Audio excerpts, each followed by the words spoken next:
नमस्कार दोस्तों, आपका स्वागत है ज्ञान दृष्टि में। दोस्तों, देश को अगले महीने लेटेस्ट स्वदेशी फाइटर जेट मिल जाएगा।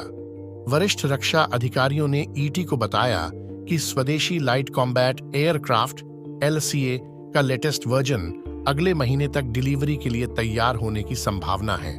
साथ ही इससे भी अधिक सक्षम वर्जन पर काम चल रहा है। इस वर्जन का उत्पादन 2027 तक शुरू होने की संभावना है। केंद्र सरकार ने LCA Mk1A को साल 2021 में खरीद के लिए मंजूरी दे दी गई थी। इससे वायुसेना की लड़ाकू जेट ताकत में बहुत जरूरी संख्याएं बढ़ जाएगी।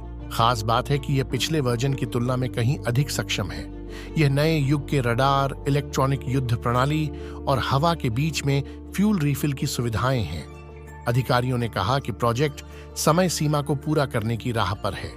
साथ ही 83 LCA Mk जेट में से पहला ऑन ऑर्डर अगले महीने तक तैयार होने की संभावना है। इस साल अगस्त तक कम से कम 4 जेट की डिलीवरी होने की संभावना है। अगले साल उत्पादन कम हो सकता है। इसकी वजह है कि जेट के लिए इंजनों की डिलीवरी में कुछ देरी हुई है। हालांकि इस अंतर को कम करने के प्रयास किए जा रहे हैं। ऑन ऑर्डर पर 83 विमानों के अलावा सरकार अतिरिक्त 97 जेट खरीदने के मामले पर भी काम कर रही है। इसके लिए उत्पादन दर में उल्लेखनीय वृद्धि की आवश्यकता होगी। फिलहाल देश में प्रतिवर्ष 8 लड़ाकू विमान बनाने की क्षमता है। इसे बढ़ाकर 16 प्रतिवर्ष किया जा रहा है। इसे सालाना 24 LCA Mk लड़ाकू विमानों तक बढ़ाने की योजना है। सूत्रों ने कहा कि व्यापक योजना Mk की सभी डिलीवरी को कम से कम समय में पूरा करना है, ताकि यह सुनिश्चित किया जा सके कि अगले संस्करण LCA Mk के लिए उत्पादन क्षमता उपलब्ध हो। यह संस्करण अधिक सक्षम इंजनों GE 414 के जरिए संचालित होगा। इसका उत्पादन टेक्नोलॉजी ट्रांसफर सौदे के तहत भारत में भी किया जाएगा। अधिकारियों ने कहा कि पहला LCA Mk 2027 तक बड़े पैमाने पर उत्पादन के लिए तैयार होने की उम्मीद है। उसका प्रोटोटाइप तैयार करने के लिए काम पहले से ही चल रहा है।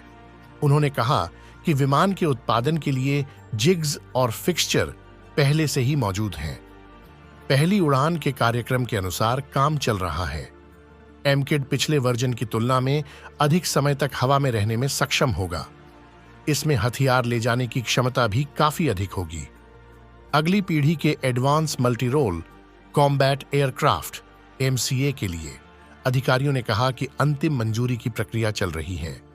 परियोजना विशेष प्रयोजन वाहन SPV मॉडल का पालन करेगी। इसमें DRDO, हिंदुस्तान एरोनॉटिक्स लिमिटेड और एक निजी क्षेत्र की कंपनी के बीच एक SPV का गठन किया जाएगा। दोस्तों, आपका क्या कहना है इस बारे में? कमेंट में जरूर बताएं। मिलते हैं किसी और ऐसे ही जानकारी के साथ। तब तक के लिए नमस्कार।